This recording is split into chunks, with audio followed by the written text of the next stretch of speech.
Hi everyone, it's Don and I hope you're having a fantastic day. Well, if you were on Holland America recently, you were probably treated to some extra goodies on board.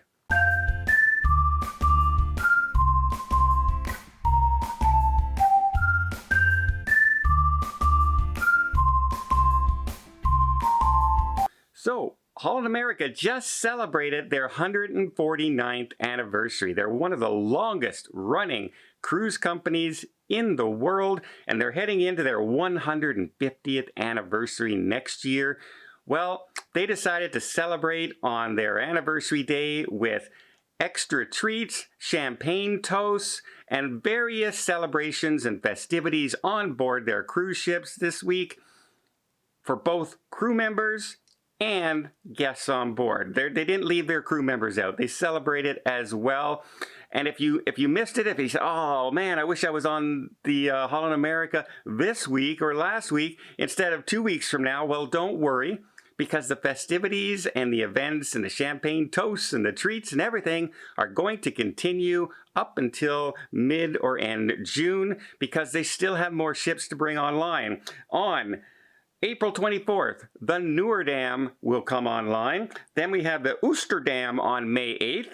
Then we have the Zand Dam on May 12th. And finally, the Van Dam will be June of this year, bringing up a total of 11 ships.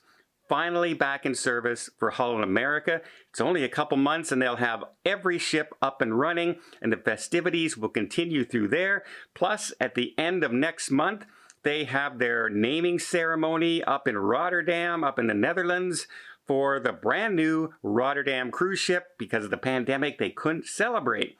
So good news, Holland America, congratulations. She's been in business a long, long time. I know a lot of people really love that cruise line, because I get messages all the time saying, hey Don, why don't you cover Holland America in your news stories? And here's the thing. A lot of time when we're covering news stories, it's because there's bad news, right? This ship broke down, or this ship treated customers badly, or something was wrong. And sometimes, well, Holland America didn't have a lot of bad news. They just quietly went about their business. And that is a sign of good things. So yeah, no, you know the old adage, no news is good news. And if you're not in the news, in the headlines, other than like this kind of news story, where they're announcing, hey, big celebrations on board for our 149th anniversary, that's a good news story. Great, love those stories. But you don't hear, this cruise ship was hit the pier. You don't hear those stories during this pandemic session and all this and the restart. You didn't hear bad news coming from Holland America. And I got to give them a hat, because if you stayed out of my news stories, that means you're probably doing something right. So yeah, all you Holland America fans, there you go. That's a couple news stories I mentioned in a row about Holland America, and none of them were bad, because I haven't heard a lot bad from Holland America. So there. All right, more news is, yeah, we're going to Alaska, right? Everybody's excited. Alaska's opening up. Victoria in Canada, Vancouver in Canada, expecting record numbers of cruise ships this year, more than before the pandemic. Same thing expected up in Juneau and Skagway and Ketchikan. Everybody's expecting more and more and more. There's just one slight trouble, one problem with what's going on. Alaska can't find enough employees. All the tour operators and the cities and the storefronts and that are having a hard time getting employees back to Alaska to work all the tours that need to be done.